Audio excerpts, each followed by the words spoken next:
भला हुआ मेरी माला टूट गई, मैं राम भजन से छूटी। भला हुआ मेरी माला टूट गई, मैं राम भजन से छूटी। मेरे सिर से टली बला, भला हुआ मेरी माला टूट गई, मैं राम भजन से छूटी। मैं राम भजन से छूटी।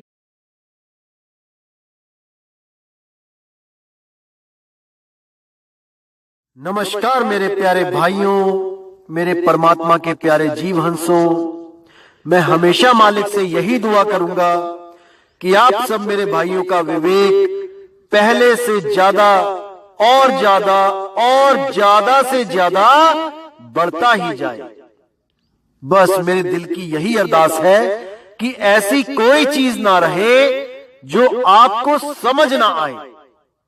हर चीज आपको बिल्कुल क्रिस्टल क्लियर होती जाए।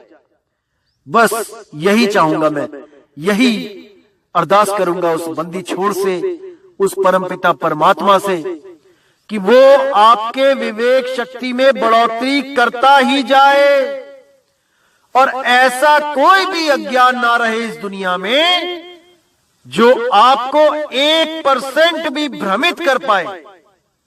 कुछ ना रहे ऐसा।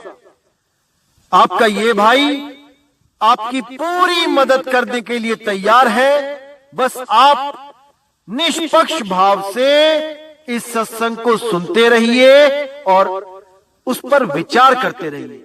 विवेक लगाइए कि जो मैंने बात कही है वो सत्य है या असत्य है। जवाब मेरे भाई आपके अंदर से ही आएगा। उस परमात्मा का जवाब आपके अंदर से आएगा। बस उसको पहचानने की कोशिश करो। साहिब बंदगी।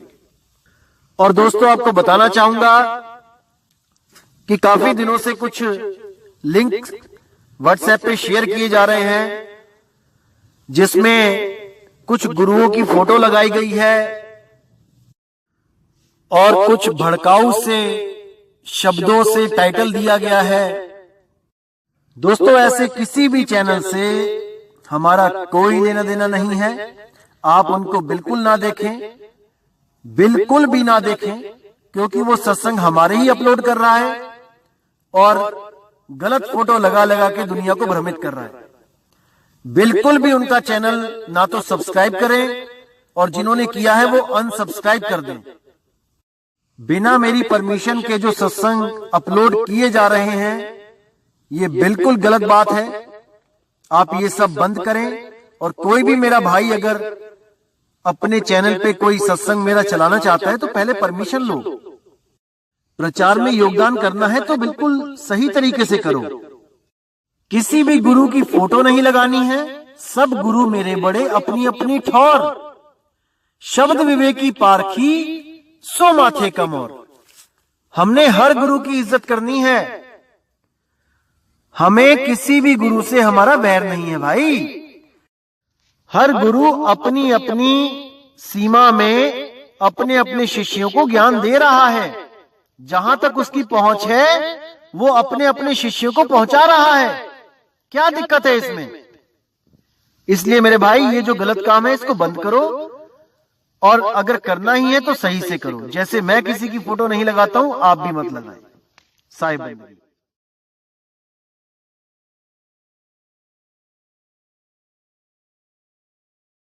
तो मेरे भाइयों, आज जो हम वाणी लेंगे वो बंदी छोड़ सतगुरु कबीर साहब की वाणी है।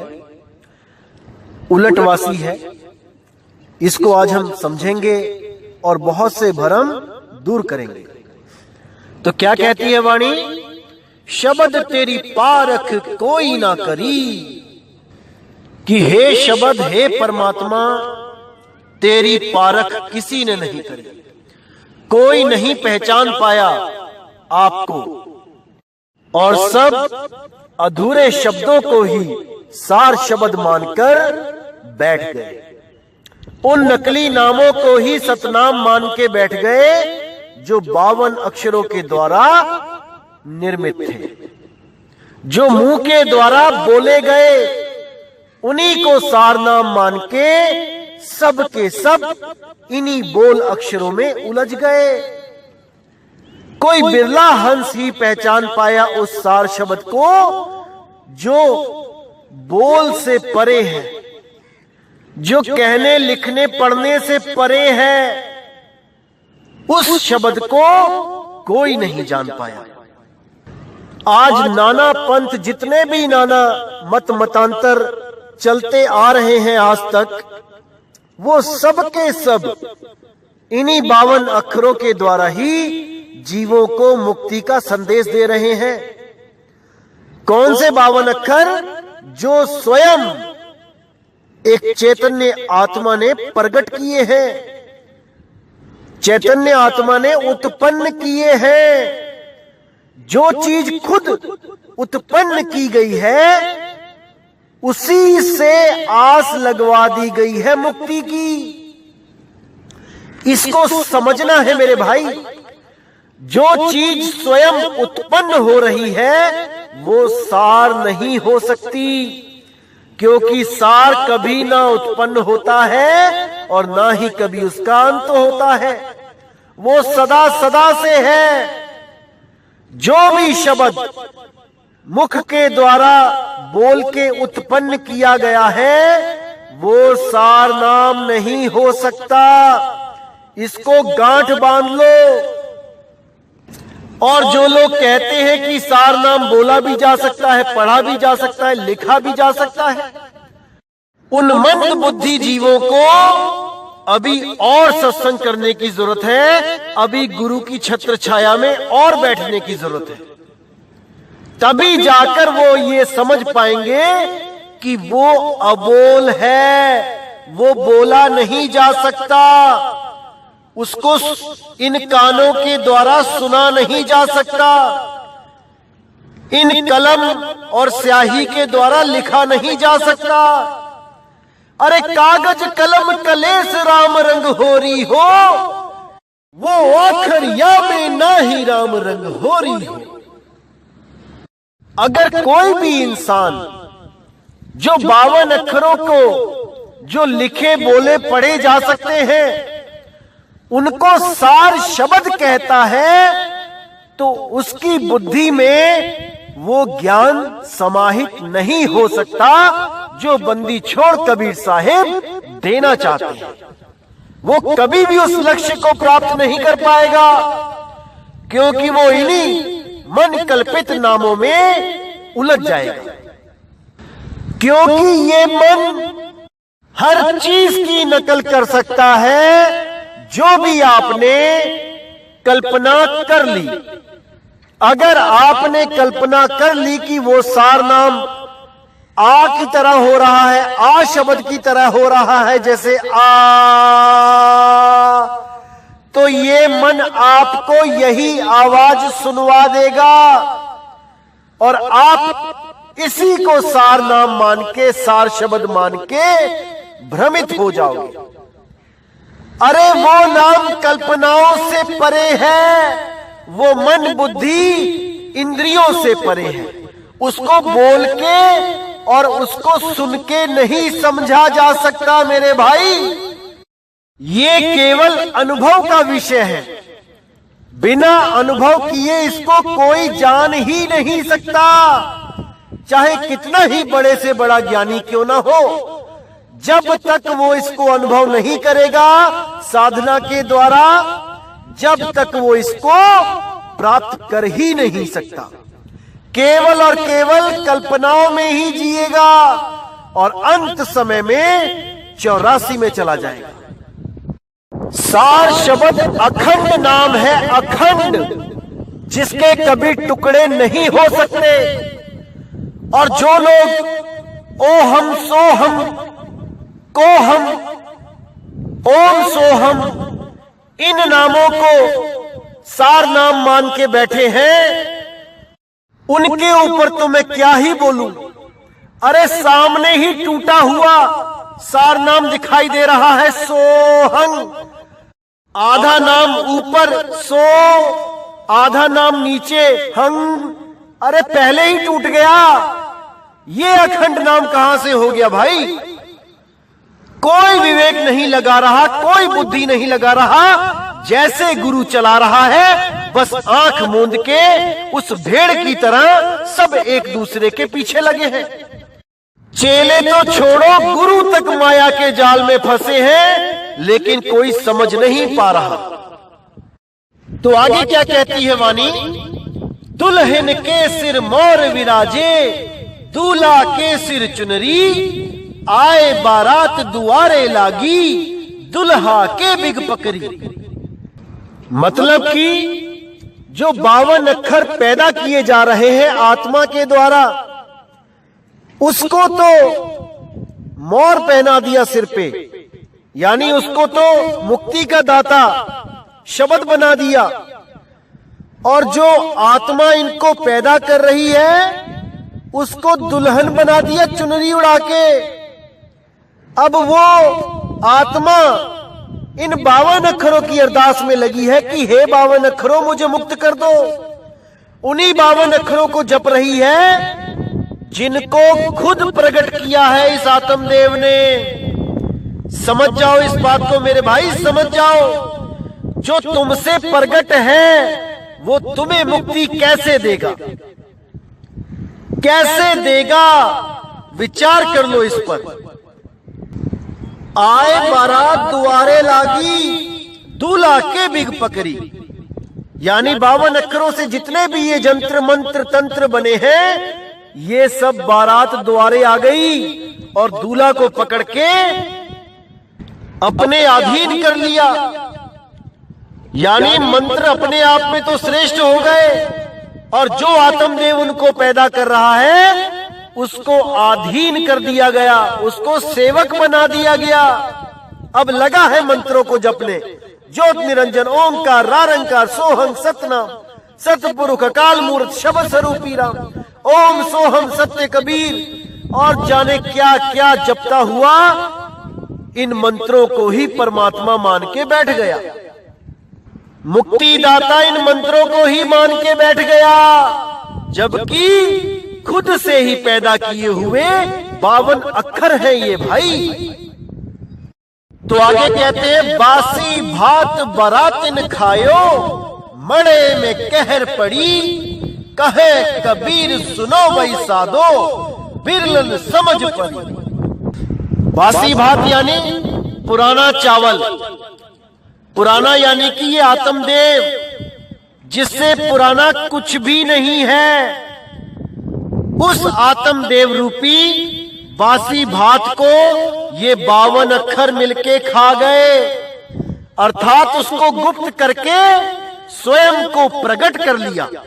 अब जो भी आ रहा है वो आत्मा के भेद को ना जानने के कारण इन्हीं 52 अक्षरों को सत्य मानकर इन पर ही विश्वास करके बैठा है कि यही 52 अक्षर हमें मुक्ति देंगे। नहीं मेरे भाई, नहीं, ये 52 अक्षर किसी को मुक्ति नहीं दे सकते। ये तो स्वयं उत्पन्न और नष्ट होते हैं, ये किसी को मुक्ति क्या देंगे? अरे मुक्ति का दाता वो सार शब्द है जो ना तो कभी पैदा होता है और ना ही कभी उसका अंत होता है।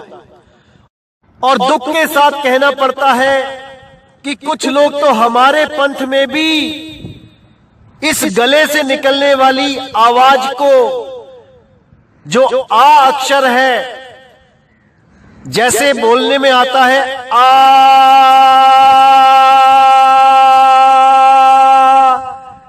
इसी को सार नाम मान के बैठे हैं। तरस आता है उन जीवों पे, तरस कि पूर्ण सतगुरु के सानिध्य में होने के बावजूद वो अपने मन चंचल से जीत नहीं पाए। अपने मन की कल्पनाओं से बाहर नहीं निकल पाए और उस अक्षर को आदि अक्षर मान के बैठ गए जो पैदा भी होता है और जिसका नाश भी होता है। तरस खा के कहना पड़ता है कि उन लोगों का भी कल्याण कदापि नहीं हो सकता।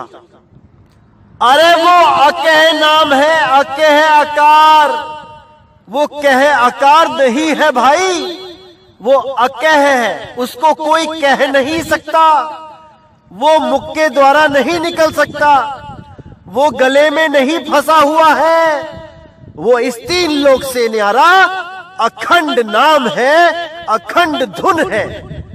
जब तक उसकी साधना नहीं करोगे, जब तक कोई मुक्त नहीं हो सकता।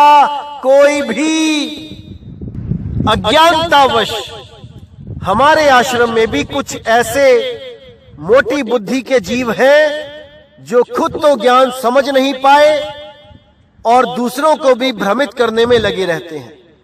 जो भी नया जीव हमारे आश्रम में आता है, अगर उसको कोई भी ये कहता है कि वो सारनाम बोलने में आता है, लिखने में आता है और आपको हमारे ही ग्रंथ दिखा के कंफ्यूज करता है, तो आप मेरे पास आए और आपकी सारी कंफ्यूजन को दूर कर दिया जाएगा।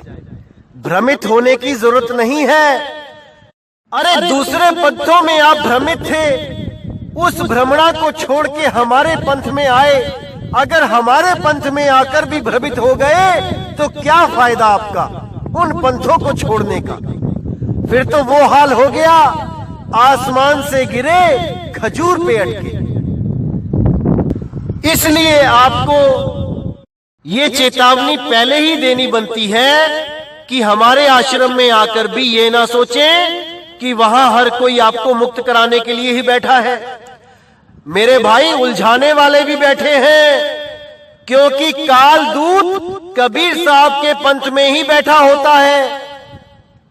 उसको समझना पड़ेगा आपको कि कौन आपको फंसाने वाला है और कौन आपको निकालने वाला है। जैसे कमाल स्वयं कबीर साहब का मुंह बोला लड़का कबीर पंथ में ही कालदूत का रोल निभा के चला गया। जैसे नारायण दास धर्मदास जी का सगा लड़का स्वयं काल का दूत था, इसी प्रकार हमारे पंथ में भी कई काल के दूत बैठे हैं। हमेशा उनसे सावधान रहें और हमारे सत्संग सुन के इतने विवेकी हो जाएं कि आपको कोई भी भ्रमित ना कर पाए। तभी आपको मोक्ष का द्वार मिलेगा, मुक्ति का द्वार मिलेगा। नहीं तो आप हमारे पंथ में आकर भी भ्रमित ही रहेंगे। अगर आपने किसी और की बात को माना गुरु के सिवा, केवल और केवल गुरु के द्वारा कही हुई बात पे ही विश्वास करें मेरे भाई, अन्य किसी पर भी विश्वास ना करें। भले ही वो कितने ही वाणियों को तोड़ मरोड़ के गलत अर्थ बता के आपको समझाए, कदापि विश्वास ना करें। आपके जीव का सवाल है, आपकी मुक्ति का सवाल है मेरे भाई। तो आगे क्या कहती है वाणी कि कहे कबीर सुनो भाई साधो बिरले समझ परी, कि इन बातों को कोई बिरला ही समझ सकता है, अन्यथा सब के सब इन्हीं 52 अक्षरों और इस आ के जाल में फंस जाते हैं। अरे इतने बड़े बड़े पंथ नहीं समझ पाए इस आकार को कि ये आकार क्या है। गीता में स्पष्ट लिखा हुआ है कि मैं ही आकार हूं और मैं ही काल हूं। आकार ही काल है जो 52 अक्षरों को बनाता है। जो आकार अक्षर है वो 52 अक्षरों को बनाता है। वो ही काल है, आत्मा का अशुद्ध रूप, आत्मा का प्रतिबिंब, आत्मा की परछाई, आत्मा की नकल है, वो असल नहीं है। इसी के लिए बोला गया जैसे स्वान कांच मंदिर में भ्रमते भूख मरेओ। जैसे कुत्ता शीश महल में जाके अपने प्रतिबिंब को असल मानकर भौंक भौंक के मर जाता है, इसी तरह आत्मा के प्रतिबिंब आ अक्षर को आत्मा मानकर ये जीव भ्रमित हो जाता है और 84 में चला जाता है। इस पर गहन विचार करने की आवश्यकता है मेरे भाई, गहन विचार। तो मेरे भाइयों, आज का सत्संग यहीं पे समाप्त करते हैं और अब मुझे आज्ञा दें और जो कुछ मैंने बोला है उस पर पूरा विचार करना है, क्योंकि कुछ लोगों ने हमारे खिलाफ कई ग्रंथ छापे हैं जिनमें यहां तक लिखा है कि मदन पंथ के लोग साधना करते वक्त कान बंद करते हैं और आ की धुन को निकालकर उसमें ध्यान लगाते हैं। महा अज्ञान है ये। आने वाले सत्संगों में मैं इन सब का भेद खोलूंगा और आ क्या होता है इस सब का भेद अच्छी तरह समझा दिया जाएगा, ताकि आपको दोबारा कोई भ्रमित ना कर पाए। ये कहकर कि मदन साहिब के पंथ में आ की साधना होती है, कदापि नहीं मेरे भाई, कदापि नहीं। अगर ऐसा होता तो हमारे झंडे पर भी आ लिखा गया होता। जैसे आप देखेंगे कि अन्य पंथों के झंडों पे आ लिखा जाता है। अरे आ ही तो ब्रह्म है, इस ब्रह्म से ही तो बचना है। उस पार ब्रह्म को जानकर वहां पहुंचना है, ब्रह्म के पार पहुंचना है, ना कि इस आ के चक्कर में फंसना है। समझ जाओ मेरे भाइयों, समझ जाओ। जहां लग बाणी मुख पर गासा, तहां लग काल करे सब ग्रासा। कोई भी अक्षर अगर आपके मुंह से निकलता है तो वो काल की हद में ही है, वो अकाल पुरुष का शब्द नहीं है, क्योंकि होठ कंठ लागे नहीं, जिब्या नहीं उच्चार, और गुप्त वस्तु को जो लखे सो है हंस हमार। जो उस गुप्त वस्तु को लख लेता है वही हंस है, वही कबीर साहब का सच्चा जिज्ञासु है, जो सत्य असत्य का निर्णय करना जानता है। अरे किताबें लिखने से पहले इतना तो समझ लेते कि ये आ अक्षर कहां से निकल रहा है। ये शरीर के द्वारा उत्पन्न होता है। जब शरीर भी नहीं था तब ये आ अक्षर कहां था, मुझे इसका जवाब दे दो, मुझे इसका जवाब चाहिए।